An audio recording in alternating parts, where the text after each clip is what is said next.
हैरान हो जाएंगे जो चीज़ें मैं आपको आज बताने जा रहा हूँ। दोस्तों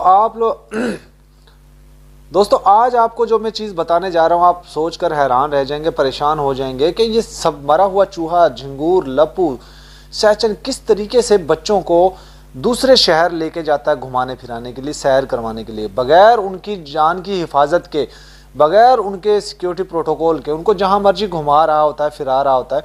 लेकिन यहाँ पे एक बड़ा सवाल ये पैदा होता है कि जब सीमा को हाउस अरेस्ट किया गया है तो फिर सैचन के बच्चे जो हैं, जो हैदर के बच्चे हैं, वो किस तरीके से दूसरे शहर में जा सकते हैं। अभी कल परसों 2 दिन पहले संडे को वाले दिन ये सैचन मरा हुआ चूहा, झिंगूर, लप्पू बच्चों को लेकर गाड़ी में बिठाकर शॉपिंग करवाता है, बाजार में घुमाता है, शॉपिंग मॉल लेके जाता है। फिर अपनी बहन जो कि इसके घर से 40 किलोमीटर दूर रहती है, अंजलि इसकी एक बहन है सैचन की, आप लोग शायद नहीं जानते होंगे, इसकी बहन है अंजलि, वो उसके घर में इसको लेकर जाता है बच्चों को। सारा दिन वहाँ रहने के बाद शाम को वहाँ से घर आते हैं वापस, और रास्ते में पुलिस इनको रोक लेती है।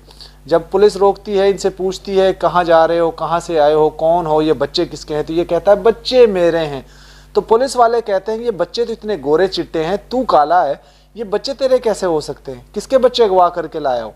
तो फिर वो बताता है कि मैं सैचन हूँ जो उसने पाकिस्तानी लड़की को भगा कर लेकर आया। तो एक पुलिस वाला इसको पहचान लेता है, वो हंस रहा होता है पीछे और कहता है अच्छा ये तू सैचन है। तो फिर इसको बच्चों को वो पैसे देते हैं पुलिस वाले, और बच्चों को प्यार भी करते हैं और कहते हैं सैचन को तंबी करते हैं, इससे नाराज़ होते हैं, गुस्से होते हैं कि तुम इन बच्चों को कहाँ लेके फिर रहे हो। इन बच्चों की सुरक्षा का बहुत बड़ा इशू है, अगर इनको कुछ हो जाता है तो कौन जिम्मेदारी लेगा, तुम क्यों ऐसी बचपने वाली बेहुदा बच्चों वाली हरकतें कर रहे हो। लेकिन ये मरा हुआ चूहा, झिंगूर, लप्पू ऐसे करके वहाँ से अपनी बेशर्मी का सबूत दे देता है। और पुलिस वाले इसको तंबी करते हैं कि जब इन बच्चों को, ये हाउस अरेस्ट है, तुम इनको कहाँ बाहर लिए फिर रहे होते हैं, इनकी जान को खतरा हो सकता है। दोस्तों हमारे पास जो जानकारी आती है, मैंने आपको पहले भी बता दिया था कि रबूपुरा से हमारे पास जानकारी आ चुकी है, वो ऑडियो क्लिप मेरे पास मौजूद है जिसमें उन्होंने मुझे बताया है कि लप्पू जो है वो किस तरीके से इन बच्चों का फिजिकली तौर पे इनको मेंटल कैसे, जिस तरीके से लप्पू इनको बाहर घुमा फिरा रहा है, सैर करवा रहा है, इनकी जान का खतरा हो सकता है। और इसको तो शर्म आती नहीं है। साथ ही वो औरत जिसने किसी के बच्चों को यरगमाल बनाकर, ढाल बनाकर लेकर आई है, उसको भी शर्म नहीं आती।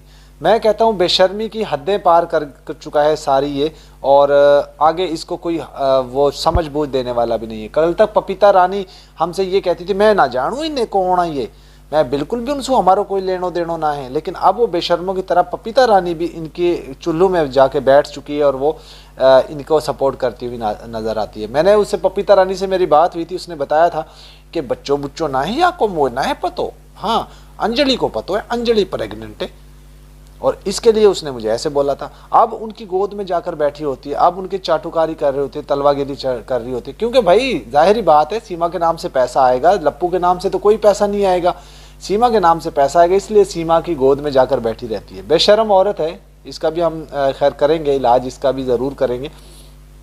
आप लोगों ने देखा कि मेरे पास बहुत सारी जानकारी, इन्फॉर्मेशन इन लोगों की रहती है, क्योंकि ये लोग हमारे साथ कनेक्टेड है। और अब कुछ दिन से ये राब्ता नहीं है, क्योंकि ये ढीठ औरत ऐसी है कि इसको सिर्फ अपने पैसे चाहिए इसको। अच्छा मज़े की बात एक और सुन लीजिए। कुछ अर्सा पहले तक तो ये क्या करती थी, गाय का गोबर संभाल कर रखती थी, उसको सुखाती थी, उसका उपला बनाकर, और फिर बेच कर गुजारा करती थी।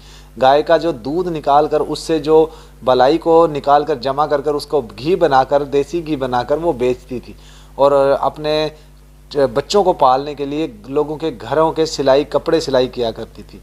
तो मुझे हैरानगी होती है कि ये कैसी औरत है यार, कैसी औरत है ये, बेशरम औरत।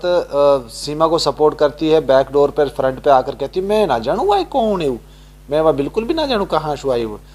बेशरम, बेहयाई की सारी हदें पार कर चुकी है। और इसके साथ सीमा के साथ जो रहते हैं वो लोग, उनके घर का माहौल ऐसा है, शायद वो खुद उस तरह की ज़िंदगी गुजारने पे मजबूर हैं।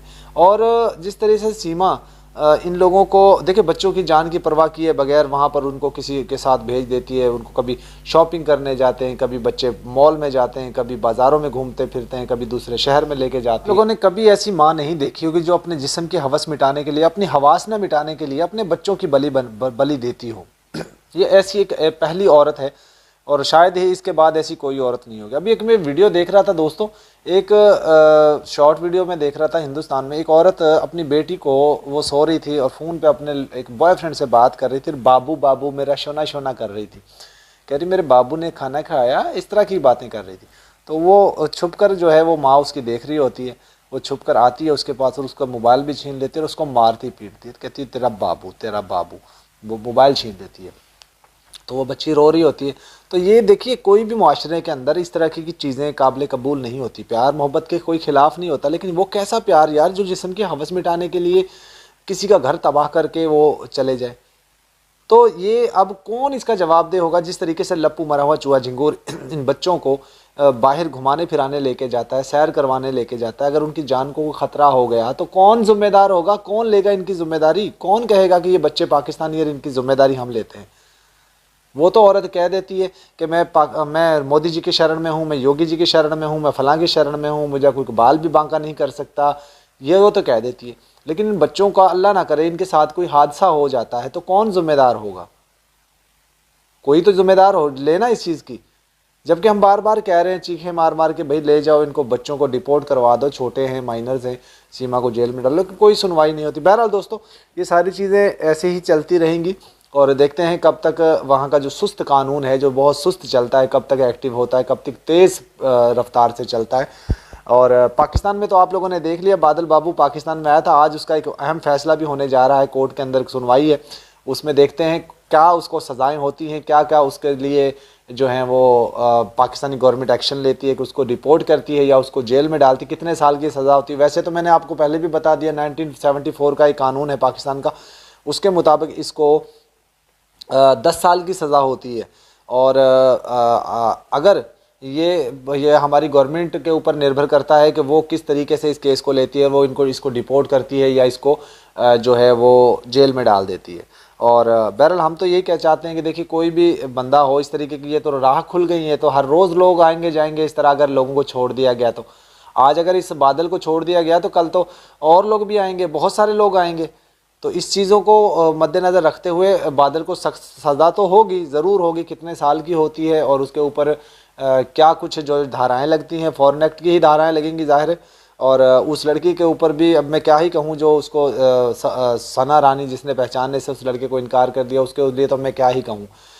उसने तो एक तरह से प्यार का नाम ही बदनाम किया है। उसको तो चाहिए था इस लड़के के पास जाती और पुलिस को कहती कि भाई ये मेरे प्यार में आया है, कम से कम इतनी गवाही तो दे सकती थी ना वो, ताकि इस लड़के के ऊपर ज़्यादा आरोप ना लगाया जाता। पुलिस उसकी कोई भी देखिए, किसी भी कंट्री की पुलिस होती है इस तरह के लोगों को ऐसे ही डील करती है कि जासूस हैं, स्पाई हैं, आतंकवादी, इसी तरीके के डील करते हैं। अगर तक पाकिस्तान से कोई भी लड़का अभी तक हिंदुस्तान में ऐसे जाता तो उसको मुझे नहीं लगता कि कोई सपोर्ट मिलता। हाँ, लड़कियों को सपोर्ट मिला, वो देखा आपने, एक खातून 4 बच्चों को लेकर यहाँ से जाती है गैर कानूनी तरीके से, उसको कितना सपोर्ट किया जा रहा है वहाँ पे, उसके लिए घर बना के दिया जा रहा है, उसको गाड़ी दी जा रही है, उसको मोबाइल दिया जा रहा है, उसको भाभी बना के रखा जा रहा है और उसको नेशनल भाभी घोषित करने की कोशिश करे। बहुत सारे अंधभक्त लोग ऐसे भी हैं जो उसको राधे कृष्ण जी के साथ तुलना करते हैं, कभी उसको द्रौपदी बोल देते हैं, कभी उसको कुछ बोल देते हैं, कभी कुछ बोल देते हैं। तो ऐसे लोगों के लिए क्या ही कहें, इन लोगों की बुद्धि भ्रष्ट हो चुकी है, अकल से पैदल ही ये लोग, पढ़ना लिखना जानते नहीं है और ना इनके माँ बाप ने कभी इनको ऐसे संस्कार दिए कि गलत को गलत और सही को सही कहना, कभी भी नहीं। बहरहाल इनका पोल ऐसी खोलते रहेंगे और आप लोगों को इन्फॉर्मेशन देते रहेंगे। हैदर भाई के लिए आवाज़ उठाते थे, उठाते हैं और उठाते रहेंगे। आज की वीडियो का एंड करते हैं। गुड